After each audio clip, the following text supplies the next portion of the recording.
ओम। आज की चर्चा का विषय है मन का अंतर्मुखी व बहिर्मुखी होने से हमारे शरीर और मन पर इसका क्या प्रभाव पड़ता है। आध्यात्म में मनुष्य के मन का बहिर्मुखी होना यह एक प्रकृति प्रदत्त है। जैसे हमारी देह की समस्त इंद्रियां ये प्राकृतिक रूप से बहिर्गमन में ही काम करती हैं। इसका एक वैज्ञानिक उदाहरण है, जैसे पेड़ पर कोई भी फल लगा है तो वह गुरुत्वाकर्षण के कारण जब भी फल टूटेगा तो गुरुत्वाकर्षण बल के कारण पृथ्वी की ओर आकर्षित होगा। ठीक इसी प्रकार हमारी इंद्रियां बहिर्गमन होने के कारण बाह्य चीजों को ही पसंद करती हैं। इसमें मनुष्य का कोई दोष नहीं है, क्योंकि ये प्रकृति ने हमें दिया हुआ है। जैसे आंख से हम जो भी चीज देखते हैं बाहर चर्म नेत्रों से, यदि कोई चीज अच्छी है तो हमें पसंद आती है, उसका चित्र हमारे रेटिना या मस्तिष्क में बन जाता है। उसके बाद वो अवचेतन मन में जा करके बस जाता है और समय समय पे वही चित्र हमारे दिमाग में आकर के उसकी आकांक्षा करता है। जैसे किसी सुंदर स्त्री को हमने देखा, उसका चित्र बना तो वो आकर्षित करेगा, हमारे मन में उद्वेग करेगा।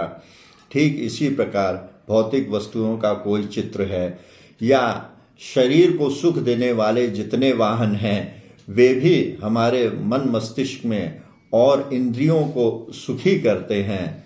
इसलिए हम उनके वश में आ जाते हैं। लेकिन आध्यात्मिक रूप से जब हमें ऊपर उठना है तो हमें अपने मन को अंतर्मुखी करना पड़ेगा। ये ठीक इसी प्रकार से है जैसे गंगा जी गोमुख से चली हैं और बंगाल की खाड़ी में जा रही हैं, और उनके इस प्रवाह को रोकना यानी अपनी इंद्रियों को बहिर्गमन से रोकना यानी गंगा जी पे बांध बनाना और फिर उसको वापस गोमुख की तरफ मोड़ना। इसमें कितनी शारीरिक शक्ति लगेगी या मानसिक शक्ति लगेगी ये आप स्वयं जानते हैं। ये आसान कार्य नहीं है। तो इसलिए मन को अंतर्मुखी करना आसान नहीं है, वह उतना ही कठिन है जैसा हमने इस उदाहरण में दिया। आध्यात्मिक चेतना को ऊपर करने के लिए आपको सबसे पहले एक शांत स्थान पर बैठना पड़ेगा, वायु रहित स्थान पर बैठना पड़ेगा, क्योंकि दीपक की लौ वहीं स्थिर होती है जहां पर वायु चलायमान नहीं होती है। यथा दीपो निवातस्तो नेग्निते सोपमाम विस्मृताम। तो वो हमारा घर हो, कोई वन हो, वाटिका हो, गौशाला हो, शोरगुल से रहित स्थान हमें चुनना होगा।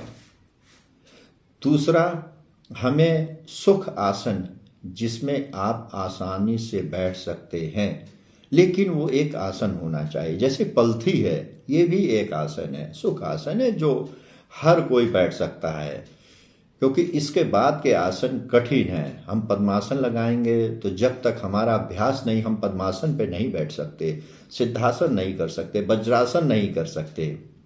इसके लिए हमें सतत अभ्यास करना पड़ेगा, तब हमारे ये दैनिक में रूप में हम इसमें आसन पे बैठ जाएंगे। इसलिए सुखासन लगा करके, दोनों आंखों को बंद करके, ध्यान मुद्रा लगा करके, दोनों हाथों से अपनी दोनों नासिकाओं से सांस को धीरे धीरे बाहर छोड़ना है। अब यहाँ ध्यान देने वाली बात है कि मनुष्य अपनी प्राण शक्तियों के द्वारा ही जिंदा रहता है, तो जितना हम संसार से प्राण लेंगे हमारी इंद्रियां उतनी ही विचलित रहेंगी। प्राण तत्व को बाहर छोड़ना ये कला है ध्यान साधना की और मन को एकाग्र करने की। इसलिए आप धीरे धीरे श्वास को बाहर छोड़ें, लेने की कोशिश ना करें। जो सांस अपने आप धीमे से आ रही है उसे ही ले, परंतु वेग से छोड़ने की कोशिश करें। सांस को बाहर वेग से छोड़ें, लेने की कोशिश मत करें।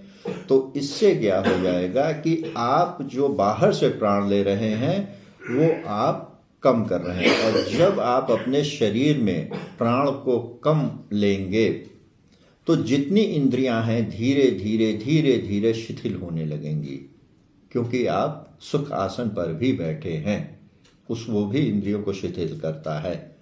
तो 10 मिनट, 15 मिनट, 20 मिनट, यह आपके ऊपर है कि आप अपना देख लें कि कितनी देर में हमारा मन स्थिर हुआ। और उसी समय अपने दोनों आंखों से नासिका के अग्रभाग को देखें या भ्रूमध्य भाग को देखें।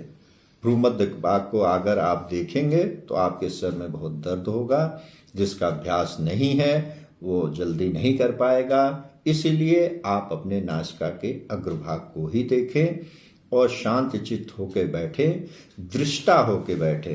दृष्टा यानी हम संसार को देख रहे हैं बस, लेकिन उसमें से कुछ ग्राह्य नहीं कर रहे हैं। ऐसा करते करते शनै शनै आप प्रतिदिन अभ्यास करें, अपने अभ्यास के समय को बढ़ावें, शांत चित्त होकर के बैठे।